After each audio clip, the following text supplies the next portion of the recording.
Thanks. Welcome to Dynamic Duo, the only show where we not only race them, but we drill them. I'm Chris Walker. I'm Mike Zarnock. Together we are the we're the Diecast Duo. We're not the Dynamic Duo, we're the Diecast Duo. You know what? I think that should be our handle or our name or whatever. So let's call the show the Diecast Duo. I already got the picture made. You got a picture made with Diecast Duo on it already? I sent it to you. Guess I should read my email. Huh. We'll change it in post then. All right, cool. But I got the idea from the picture with you and I dressed up like a certain caped superhero and his sidekick Boy Wonder. That's right. Wait a minute. Am I the Boy Wonder? You are the Boy Wonder. I'm the Boy Wonder. You're the Boy Z if you look at the picture. Oh, I didn't notice that. See, I guess I gotta put my glasses on more often. Yeah. So what's new in the diecast world? Oh man, there is so much cool stuff that happens around the country, around the world. We've got so many people like yourself, that customize all over the world. I on my Instagram and my Facebook and my emails, I get people sending me. They must think I'm you or that I do custom stuff like you, because they send me all kinds of cool customs, that they do. But as you asked, there's all kinds of crazy stuff happening in the diecast world. There's new companies. There's Hot Wheels is doing their thing all the time. And every time you turn around, Brendan is sending us pictures of something that he's doing. Yeah. Well, with all the new stuff coming, you're back to put a new book out one of these days.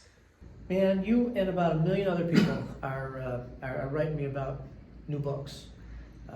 I have to get together with you and publish it like you did, because I had a publisher for all those years.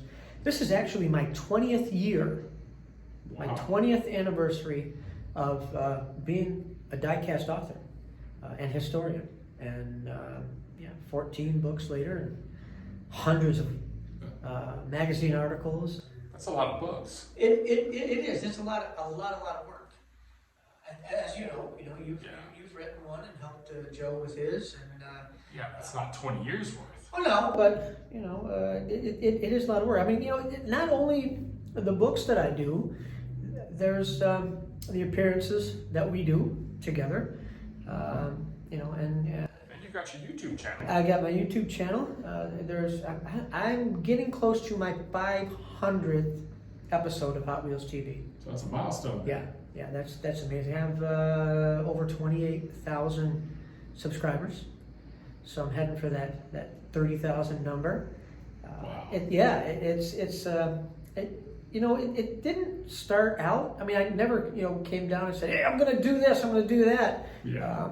It's just the passion of what I do and why I do it. I never did it for the fame or the money or anything like that.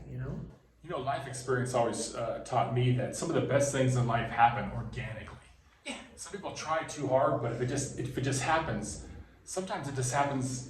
People ask you, well, how did you do this? How did you do that? How did that come about? Usually it's by accident. Yes, I don't know. Yeah.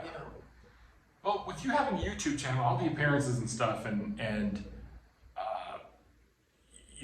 you're known as the diecast historian. You got a lot of knowledge up in that noggin, as well as the books. Let's dig into that a little bit. Let's dig into the Mike Zarnock business.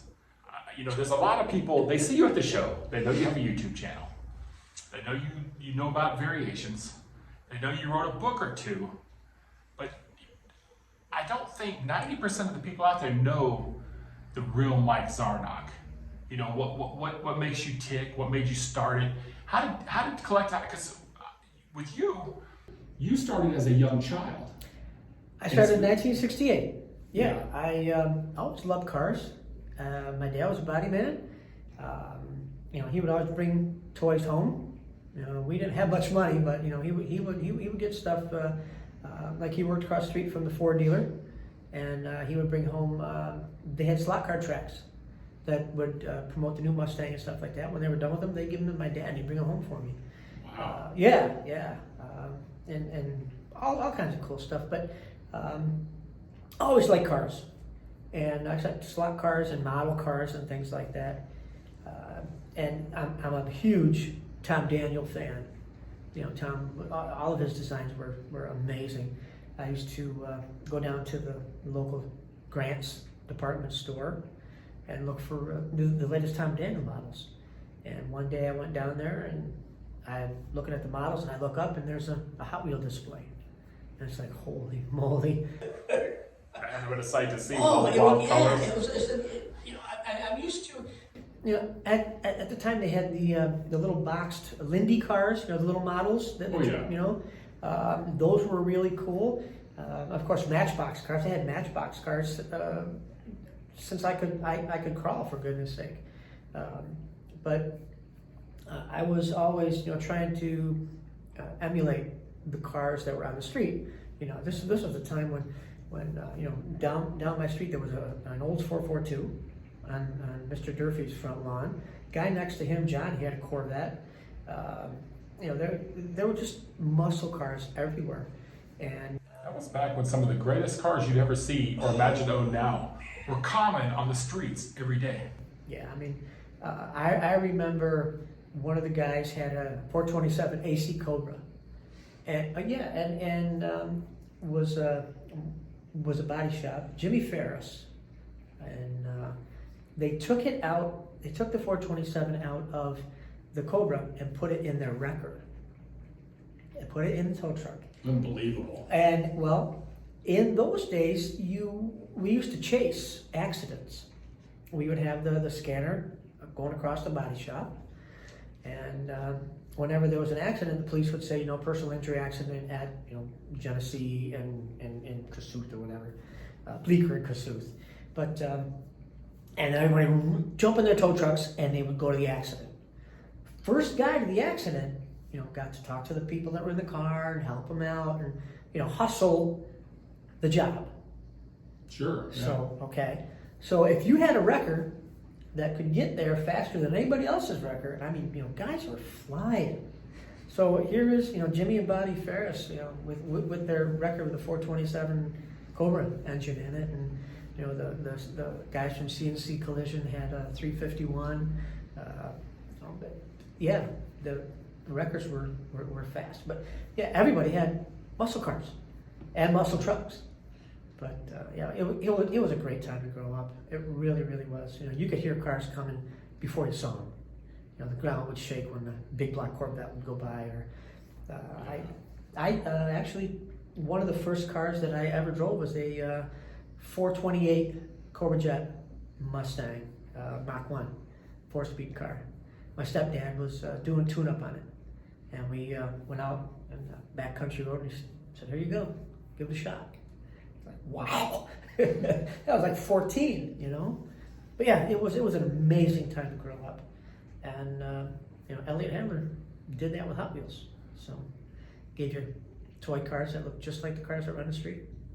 So seeing them on the street, is that what was the attraction? Was you had to buy that first Hot Wheel and see what it was all about? Well, you know what? The first Hot Wheels. Now you're a customizer. Try. The first Hot Wheels that I got were the custom cars. You know, I was a huge Ed Roth fan and Bill Cushenberry. And you know, the only time, you know, I grew up in New York, and we had snow like 10 months of the year. And the only time I saw cool cars was either in a magazine or at a car show. And when I saw the Beatnik Bandit or the Silhouette, you know, I had to have it. But I really don't remember if it, you know, which one was the first one that I bought. Yeah. But those were definitely the first two Hot Wheels cars that I bought, and the rest is history. I mean, you could spend less than $1, like 69 cents. They were 69 cents in 68. Yeah, you could spend 69 cents and have your own cavalcade of show cars right there on your bedroom floor. Yeah, and I think, you know, that definitely was what Elliott Handler had in mind. You know, it even said on the package, you know, California custom styling. And it was true. You know, the cars that you could buy, a Hot Wheel car, were the cars that were cruising on the streets in California. They were on the streets in your town, and they were in the magazines. And flashy paint, mag wheels. Superchargers, and, you know. Supercharged chrome pipes. Yeah, everything. You know, bubble tops. The rake. had the look. Every bit of it was, it said California. You know, I don't know any kid that lived on the East Coast that did not want to move to California. Yeah. You know, for hot rods. I mean, that was my dream. I was going to be 18 years old, graduate high school, go to Southern California, be a professional drag racer and a custom car builder. And I didn't get to California until I was in my 50s, but you know.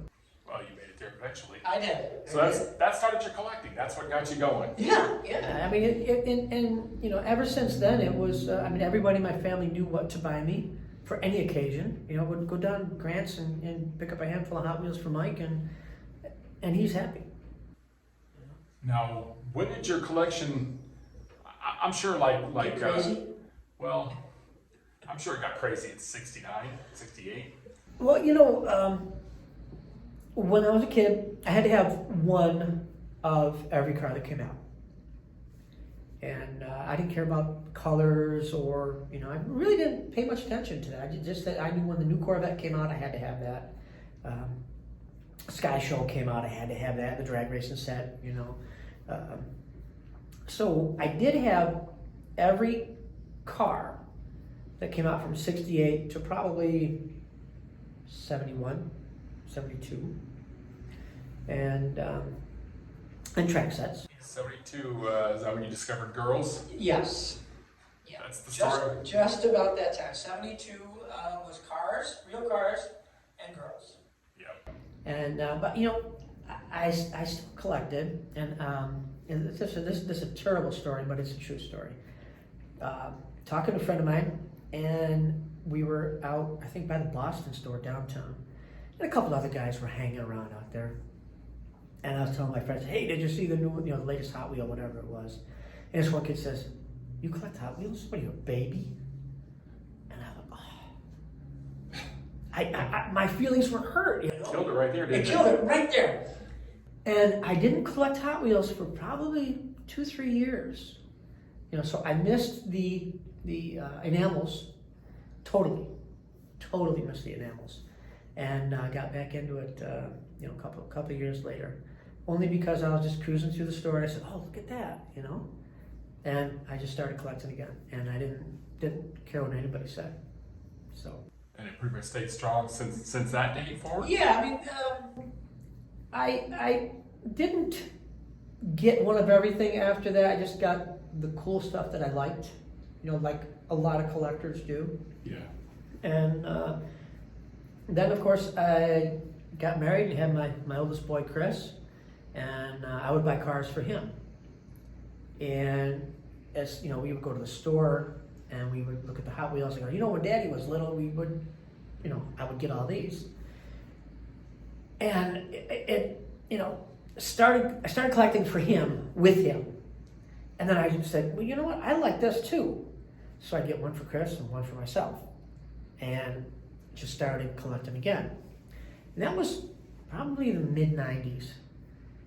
And it just, for some reason, it kicked into overdrive. And I went back and got Hot Wheels from when I was a kid.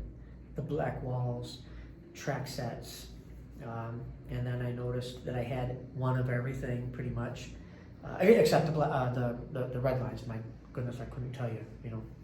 Yeah, there's a lot of color variations on A that. lot of stuff. But I started getting into the collector numbers. And I had one of every collector number except for, you know, like a handful of them. And then I noticed there were different wheels, and there were different interiors, and different colors. And then it went crazy. And I started getting all the different variations. Then I started talking to other people. You know, the internet started coming around in 1995 or so. And That opened up collecting pretty good. Big time. Because that's when I met Ray Adler from Hot Wheels. Now he's vice president of games or something like that, electronic games at Omatel. Yeah, Good for him. Yeah, definitely, great guy. And you know, a lot of other guys I would talk to, and they would tell me that they found this, and then I would go look for that, and I'd find it, and vice versa. You know, we'd help each other out all over the country. And that's actually when I wrote my first book. Was around that. I mean, I had a huge website. I learned how to do websites, and had a huge list. And people would say, "Hey, can you send me a copy of your list?" And I said, "Yeah, I'll copy it, and whatever it costs me to copy it and mail it to you, it's like $5."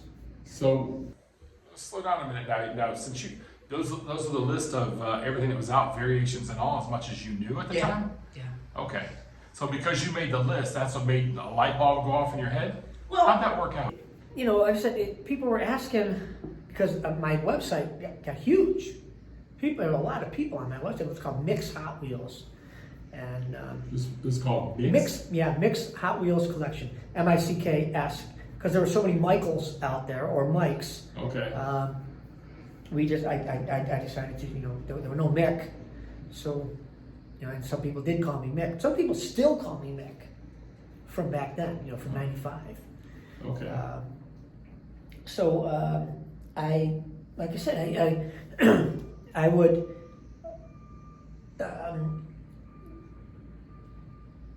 I would print out my lists and send them to people, and I charged them $5 or whatever it was, and I started sending out a lot of lists, and I'm thinking, wow, a lot of people want this, and a lot of people look at my website, so maybe I should do a book on variations, because at the time there were no variation books out,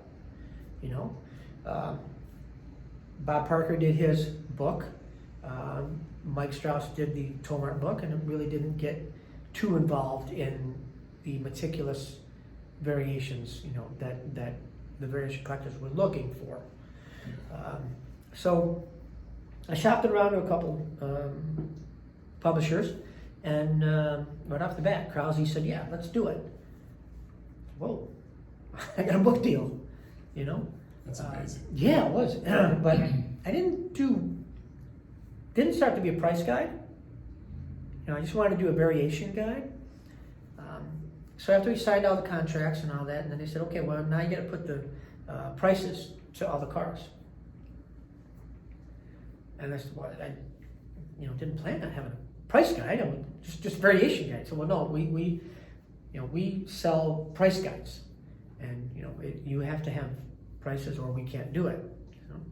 Okay. I ran into that a lot. They want to put a huge emphasis on attaching a price to everything. Yeah. Being collectorabilia, But I don't do it for that. Right. And I know you don't do it for that. And a lot of people don't do it for that. But there are people that do want to know how much it's worth. So it took me a year to go through everything that I had listed to get their prices. So in 2002, they released my very first book, The Ultimate Guide to Hot Wheels Variations. Or was it the Hot Wheels Variations, The Ultimate Guide? And, okay. I to me, and I know it sounds cliche or whatever, but seriously, to me, they're all dollar cars. And, I don't sell anything. I've given away more cars than I've sold. But We always say some friends I've met at Mattel along the way, they'll throw you a few cars here and there, and their saying is always, "Hot Wheels are meant to be shared." Yeah, and we do. Somebody was asking me a question the other day. Said, when people come to your house, do you have a metal detector, for when they leave?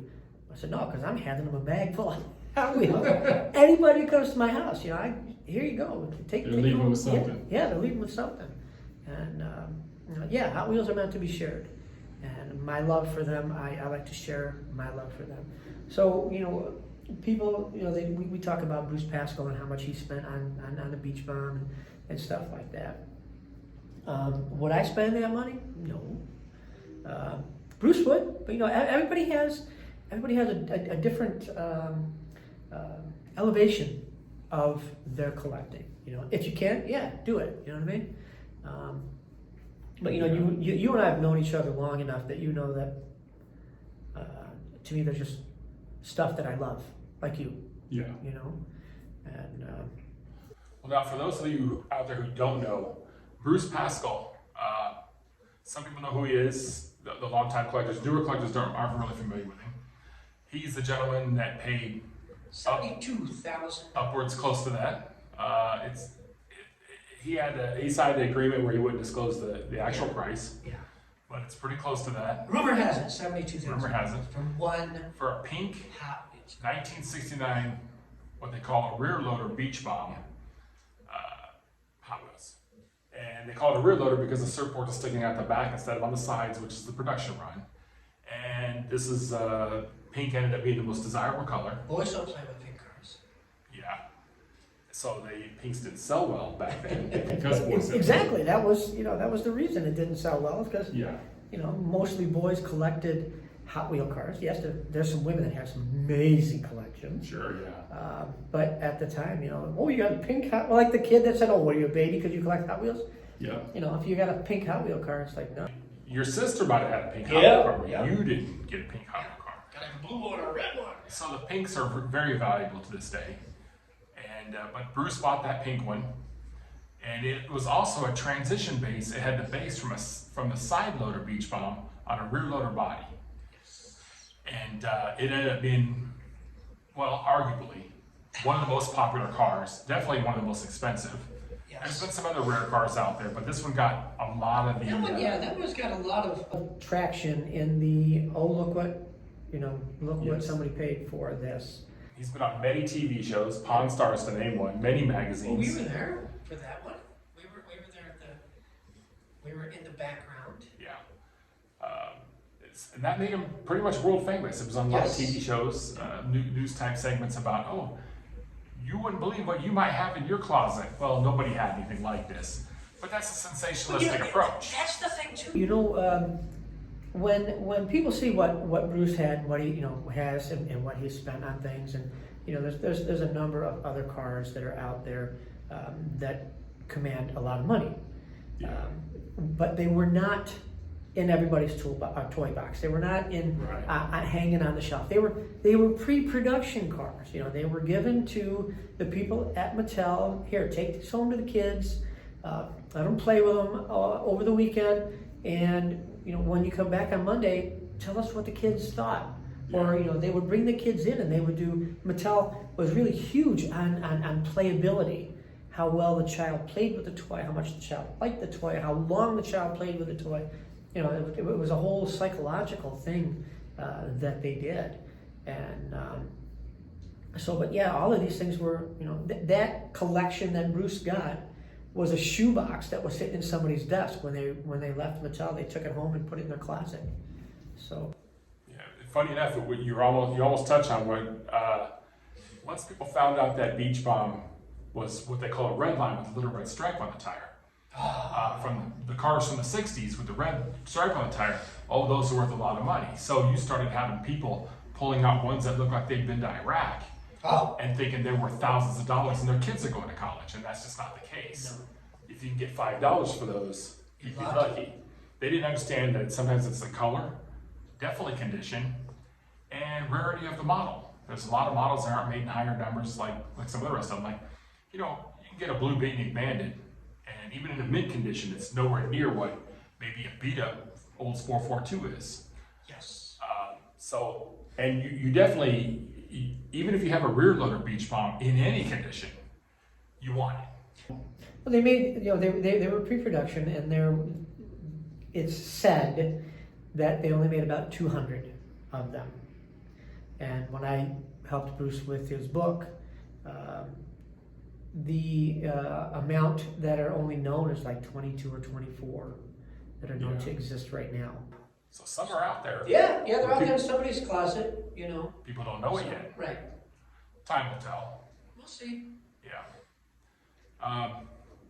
Well, would you look at that? All good things must come to an end. Is it that time already? It is that time. Oh well. So I appreciate you sharing your little bit of life story to the people who don't know you. Appreciate you asking me. Yeah, maybe we'll get into my fiasco of a failed life another time. People always say in the customs world, hey, I want to do what you do. Oh, it's easy, man. All you gotta do is tear it apart and paint it with some model paint and put stickers on it, and you're all good, right? I always tell them, you might want to shoot your goals a little higher, Mike. But anyway, so with that, we'll see you guys on the next go around. I'm Chris Walker. I'm Mike Zarnock, and thanks for listening. Thanks for listening. And remember, kids, just because it's got candy paint on it doesn't mean it's tasty.